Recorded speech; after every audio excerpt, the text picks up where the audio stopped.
Welcome back to our channel. இப்போ நம்ம என்ன சம் பார்க்க போகிறோம்னா 7, 10, 13, டாட் டாட் டாட் என்ற கூட்டுத்தொடர் வரிசையில் T20 = என்ன அப்படின்னு கேட்டிருக்காங்க. அதாவது ஒரு கூட்டுத்தொடர் வரிசை கொடுத்துட்டு 20வது உறுப்பு என்னவாக இருக்கும்னு கேட்டிருக்காங்க. ஒரு கூட்டுத்தொடர் வரிசையில் எந்த ஒரு உறுப்பையுமே கண்டுபிடிக்கிறதுக்கு ஒரு ஃபார்முலா இருக்குது. என்ன?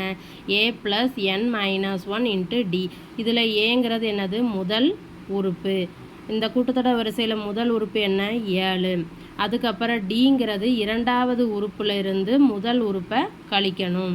அப்போ இரண்டாவது உறுப்பு என்ன? 10. முதல் உறுப்பு 7. ஸோ கழிச்சா 3ன்னு கிடைக்குமா?